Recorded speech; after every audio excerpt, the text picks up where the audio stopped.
ळमुवाईरियाळम ळमुवेझायाळम ळमुलोए सब्य साहोड़म। जेवरी वास्तुज भगवान की, मुनिसुनाथ भगवान की, नेमिनाथ भगवान की, शांतिनाथ भगवान की, आदिनाथ भगवान की, पारसनाथ भगवान की, आचार्य गुरुदेव सिद्धांत सागर जी महाराज की।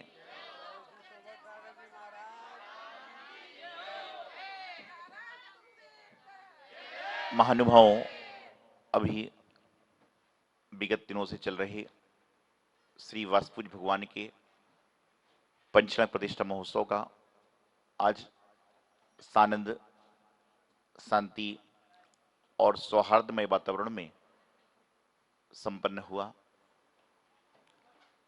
जीवन में कार्य कैसा भी हो, हर कार्य संभव है जब तक हमारे मन में कार्य करने का जज्बा, कार्य करने की भावना, कार्य करने का मन और कार्य करने का भाव बना रहे। मैं हमेशा एक बात कहता हूं कि किए बिना कोई कार्य आसान नहीं होता। किए बिना कोई कार्य आसान नहीं होता और घिसे बिना चंदन का कोई महत्व नहीं होता। कि जब तक कार्य नहीं करोगे, जब तक आसान लगेगा नहीं, और जब तक चंदन घिसेगा नहीं, जब तक वह किसी के माथे पर लगाने के काम में आएगा नहीं।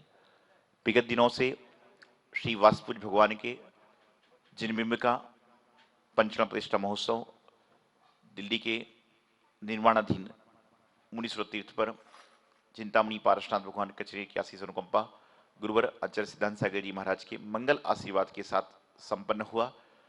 इन 4 दिनों में, 5 दिनों में आप सभी लोगों ने बड़े शांतिपूर्ण ढंग से, सौहार्दमय वातावरण में, आपसी प्रेम के साथ सारा का सारा काम संपन्न कराया।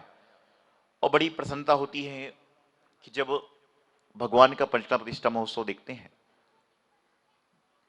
21 साल के साधु जीवन में मैंने बहुत सारे पंचनाग गुरु जी के चरण सानिध्य में किए, अन्यत्र भी किए, और कई सारे पंचनाग मैंने खुद भी संपन्न कराने का प्रयास किया।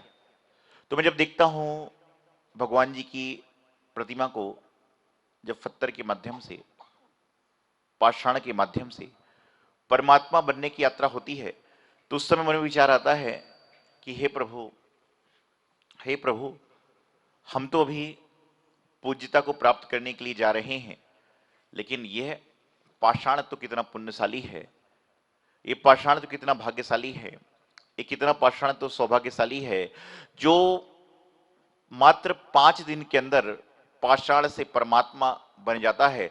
और हमने तो अपने जीवन के कितने साल मंदिर के चौखट पर सिर रगड़ते रगड़ते निकाल दिए, लेकिन आज तक पूज्य बनने की श्रेणी में नहीं पहुंच पाए।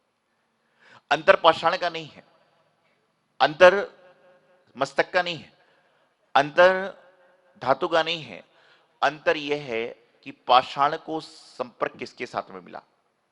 अंतर यह है कि पाषाण ने किसकी संगति करी। अंतर यह है कि इंसान किसकी संगति कर रहा है। यदि इंसान एक व्यक्ति की संगत करता है तो वह सीधा सीधा एक बार में उठकर ऊपर ही पहुंच सकता है, और एक इंसान यदि किसी गलत व्यक्ति की संगति कर ले तो वह ऊपर से नीचे भी उठकर आ सकता है। 100 किलो दूध रखा हो और वहां पर 2-4 नींबू की बूंदें डल जाएं तो सारा दूध खराब होने की नौबत आ जाती है। लेकिन वही दूध यदि अच्छे व्यक्ति के पास पहुंच जाता है तो उसको पनीर बनाकर उसका उपयोग कर लेता है। तो मैं हमेशा कहता हूं कि जिंदगी में जीवन मिला है, उस जीवन का सदुपयोग करें, जीवन का दुरुपयोग ना करें। प्रतिष्ठा तो यहां पर भगवान की करी, लेकिन भगवान की प्रतिष्ठा करने के बाद में हमारे जीवन में हमारी प्रतिष्ठा हुई कि नहीं, हमारी प्रतिष्ठा बढ़ी कि नहीं, हमारी पूज्यता में वृद्धि आई कि नहीं आई। आप सौधर्मेंद्र तो ना जाने कितनी पर्यायों बने होंगे, आप माता पिता कुबेर महायज्ञ की ईशान इंद्र आदि आदि आप जो कितने पर्यायों में बन चुके होंगे, लेकिन आपने अपने पर्यायों को सार्थक करने का प्रयास किया कि नहीं। ना जाने कितनी बार पंचनाग प्रतिष्ठा महोत्सव की लौंग को प्राप्त कर लिया, कितनी बार कलाबाई को प्राप्त कर लिया, कितनी बार भगवान जी को आहार देने का प्रयास कर लिया, लेकिन इन सब होने के बाद में हमारे जीवन में अमूल चमूल परिवर्तन हुआ कि नहीं, ये बड़ा महत्वपूर्ण कार्य होता है। बस मात्र यहां पर आए, ताली बजाई, प्रतिष्ठा को देखा, बैराग के समय आंख से 2 आंसू निकले, केस्तुंचन के समय मन में वैराग्य की भावना आई और गेट के बाहर गए तो अर्घम निपाम थी, क्या होगा इस? मैं आपको बताना चाहता हूं, समझाना चाहता हूं कि जिंदगी में जीवन मिला है, जीवन बड़ा कठिनता से मिलता है, जीवन बड़ी समस्या से मिलता है। और जीवन में जीने के लिए जीना आसान है, लेकिन जीवन को सच्चे रूप से करना यह बड़ा मुश्किल कार्य होता है। आप लोगों ने प्रतिष्ठा को देखा और प्रतिष्ठा को देखते देखते आप खुद भी प्रतिष्ठित हुए। आज आप देखिए प्रतिष्ठा महोत्सव में, तो हमेशा एक बात कहता हूं कि पंचकणक प्रतिष्ठा महोत्सव में अपने परिवार की ओर से एक चावल का दाना भी जो लगा देता है, उसके जीवन का बेड़ा पार हो जाता है, कई कई पीढ़ियों का कल्याण हो जाता है। चावल का दाना हीरे का भी हो सकता है, सोने का भी हो सकता है, चांदी का भी हो सकता है, और यह सामर्थ्य नहीं है तो जो चावल का दाना होता है वही भी लगाइए। लेकिन जब भी मैं हमेशा से कहता हूं, मालूम चल जाए कि कहीं प्रतिष्ठा महोत्सव हो रहा है, उसमें अपना द्रव्य लगाने का प्रयास जरूर करें, क्योंकि हो सकता है कि आपके द्वारा दिया गया द्रव्य से भगवान जी जो केसर खरीद के लाए, उस केसर से भगवान का कन्यास हुआ हो, उस केसर से भगवान के मस्तक पर चंदन लगाया गया हो, तो आपका द्रव्य कितना पुण्यशाली हो जाएगा कि जहां पर भगवान के मस्तक पर चंदन लग रहा है, भगवान की प्रतिमा को शुद्ध करने के लिए चंदन केसर लगाया जा रहा है। और यह सब तो भगवान को आवश्यकता नहीं है, पंचकला प्रतिष्ठा महोत्सव करने की कोई आवश्यकता नहीं है। भगवान तो प्रतिष्ठित होकर सिद्धालय में विराजमान हो चुके हैं, ना उनको आकुलता है, ना व्याकुलता है, ना राग है, ना देश है, ना मोह है, ना माया, कुछ भी नहीं है। ये प्रतिष्ठा महोत्सव तो हम लोग सिर्फ इसलिए करते हैं कि इस प्रतिष्ठा महोत्सव के माध्यम से, इस प्रतिष्ठा से नहीं, अगली प्रतिष्ठा से नहीं, अगली प्रतिष्ठा से नहीं, किसी ना किसी प्रतिष्ठा के माध्यम से हमारा जीवन भी तो सद्गुण से प्रतिष्ठित हो जाए, हमारे जीवन में भी सर्वगुण आ जाए, हमारा जीवन भी रोगों से दूर हो जाए, हमारा जीवन भी क्लेशों से दूर हो जाए, हमारे जीवन से सारे अवगुण हमारे समाप्त हो जाए। इस भावना से भगवान की पंचकला प्रतिष्ठा महोत्सव की जाती। आप लोग भजन में कहते हो, हे प्रभु तेरे हुए 5 कल्याण एक बार मेरा भी कर दो। ये बोलने से नहीं होगा, एक करने से हो। कल्याण करना है, कल्याण करवाना है, तो लोगों का कल्याण करना प्रारंभ कर दो। एक ना एक दिन तुम कल्याण को प्राप्त हो जाओगे, और कभी ना कभी जीवन में कल्याणक हो जाए तो कोई बड़े आश्चर्य की बात नहीं है। लेकिन उसके लिए सबसे पहले आपको अपने माध्यम से लोगों का कल्याण करना प्रारंभ करना पड़ेगा। जब तक आप जीवन में लोगों का कल्याण करने की भावना नहीं रखोगे, जीवन में सब लोग के लिए मैत्री की भावना नहीं रखोगे, जब तब तक जीवों के लिए प्रेम की भावना नहीं रखोगे, तब तक आपके जीवन का कल्याण कभी हो ही नहीं सकता, संभव ही नहीं है। एक व्यक्ति मेरे पास में आया, कहने लगा महाराज जी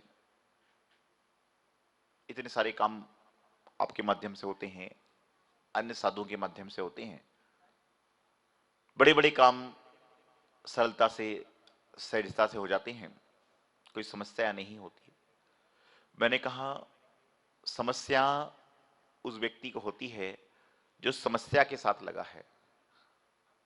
आज यहां पर आप विचार करिएगा, भगवान जी के जब दीक्षा संस्कार के पहले जब वस्त्र पहनाए गए थे, तो भगवान जी के वहां पर वस्त्र पहनाए, सुंदर सुंदर से वस्त्र पहने थे, लेकिन भगवान के मन में कोई संकल्प विकल्प नहीं था कि मुझे यह पहनना है। और यहां पर यदि आप किसी को कमरे के अंदर भेज दो और वहां पर जाने के बाद को 10 मिनट में तैयार होकर आ जाना, आधा घंटा बच जाएगा, डोर बजाते बजाते, कपड़े की चॉइस ही नहीं हुई पहने कौन सा, क्योंकि यहां पर विकल्प है। और जहां पर कोई विकल्प नहीं है, आदमी वहां संकल्प ले लेता है कि मुझे तो संकल्प लेकर चलना है, 10 मिनट का काम 1 मिनट में करके इंसान निकल जाता है। जितनी आपके पास में व्यवस्था बढ़ेंगी, उतने आपके मन में विकल्प बढ़ेंगे। जिस व्यक्ति के पास में एक कार है, उसके मन में कोई संकल्प विकल्प नहीं है, उसको तो कार में बैठना है और मंदिर जाना है। लेकिन जिसके पास 3 कारें हैं, उसके मन में यही उलझन रहती है कि इस कौन सी कार लेकर जाऊं, कौन सी कार लेकर जाऊं, कौन सी कार लेकर जाऊं, और मन में पक्का डेढ़ करके आता है कि लाल कलर की गाड़ी लेकर जाऊंगा, और नीचे जाकर देखता है कि लाल कलर की गाड़ी तो बच्चा घूमने ले गया। तो पहले बच्चे को फोन लगाता है, पहले बच्चे को फोन लगाता है कि गाड़ी मुझे लेकर जाना थी। अरे भाई, गाड़ी का उपयोग करके मंदिर जाना है, घूमने उपयोग कर। तो जितनी जितनी व्यवस्था बढ़ेगी, उतना उतना आपके मन में संकल्प विकल्प होगा। जितने जितने आपके पास में चॉइस होंगी, उतना उतना सब काम होगा। मुझसे एक व्यक्ति कहने लगा, बोले महाराज जी ये बताइए कि जिंदगी में कभी किसी को चुनना हो तो क्या चुने। मैंने उससे पूछा तुम्हारे घर में कौन कौन है, पहले बता दो। क्योंकि आजकल मैं बात करने के पहले पता कर लेता हूं जानकारी, नहीं तो मैं कुछ और बात कह जाऊं, घर में समस्या पैदा हो जाए। बोले चुनने का आवश्यकता पड़े तो क्या चुने? तो मैंने कहा चाहे चुनने की आवश्यकता पड़े, चाहे गुनने की आवश्यकता पड़े, चाहे बोलने की आवश्यकता पड़े, चाहे समझने की आवश्यकता पड़े, आप जीवन में ऐसी चीज को चुनना कि जिसको चुनने के बाद में आपके अंदर कभी कोई और चीज चुनने की आवश्यकता ना रह जाए। आप एक बार देवशास्त्र गुरु को चुन लो, जीवन में आपको किसी और की आवश्यकता नहीं पड़ेगी, क्योंकि संसार के सारे लोग समय के साथ बदलते हैं, लेकिन जीवन में देव शास्त्र गुरु ऐसे होते हैं जो समय के साथ नहीं, इस भव में नहीं, भव भवांतर में हमारे साथ में रहते हैं और उसके माध्यम से हमारे जीवन का कल्याण करते हैं। तो यहां पर वास्तुज भगवान का पंचकर्म प्रतिष्ठा महोत्सव बड़े विविध कार्यक्रमों के साथ सौहार्दपूर्ण वातावरण में अच्छी तरह से बिल्कुल प्रेम पूर्वक संपन्न हुआ। और निश्चित रूप से पंचकर्म प्रतिष्ठा महोत्सव के जो हमारे मुख्य पात्र हैं उन सभी के लिए, पंचकर्म प्रतिष्ठा महोत्सव में जो हमारे आयोजक मंडल हैं उन सभी के लिए, हमारे कार्यकर्ता गण हैं, सभी के लिए बहुत बहुत मेरा मंगल आशीर्वाद है कि आज इस पंचकर्म प्रतिष्ठा महोत्सव में आप सम्मिलित हुए हो। एक ना एक दिन आपके जीवन का कल्याण होगा। और आपको बताऊं, पुनश्च एक बार कहूंगा कि सारी की सारी व्यवस्थाएं बन रही हैं, सारी की सारी सुविधाएं बन रही हैं, द्रव्यदाता द्रव्य देकर अपना सारा का सारा कल्पना कर रहे हैं। लेकिन इस प्रतिष्ठा महोत्सव में या इस तीर्थ को बनाने में यदि सबसे बड़ा श्रेय चिंतामणि पार्षद भगवान कचने वाले की आशीष और कृपा, गुरुदेव आचार्य सिद्धांत सागर जी महाराज, आप सब भक्तों का तो है, लेकिन यदि श्रेय जाता है तो हमारे अन्य आत्मभक्त श्रीमान संजय जैन, ममता जैन, गटर कैलाश, इनको जाता है कि उनके शुभ भाव बने। और आज आप देखिए, जहां पर कोई सोचता भी नहीं था कि भगवान जी आएंगे, यहां पर भगवान जी, कितने सारे भगवान जी आ गए। पद्मावती माता जी रक्षा करने के लिए पहुंच गई, सारे के सारे लोग पहुंच गए, आप हम सभी पहुंच गए, तो कहीं ना कहीं पुण्यशाली परिवार हैं। क्योंकि दुनिया में दान तो बहुत लोग किया करते हैं, दुनिया में गाड़ी बंगले बहुत लोग खरीद लिया करते हैं, लेकिन मैंने अपने साधु जीवन में 21 साल में पहला एक ऐसा परिवार देखा कि संपूर्ण मंदिर का द्रव्य जमीन एक ही परिवार ने दी। इतने सारे तीर्थ बनाए, लोग चंदे से बनाया करते हैं, लेकिन यहां पर सारा का सारा काम संपन्न हो गया। उनके पूरे परिवार को मेरा बहुत बहुत मंगल आशीर्वाद है, संजय ममता जी के, कि हमेशा जीवन में इस तरह से धर्म कार्य करते रहें। आप सभी भक्तों को बहुत बहुत मंगल आशीर्वाद है कि आप सभी लोग इसी तरह से पुण्य कार्य करें। इति अल्पम। आचार्य गुरुदेव सिद्धांत सागर जी महाराज की।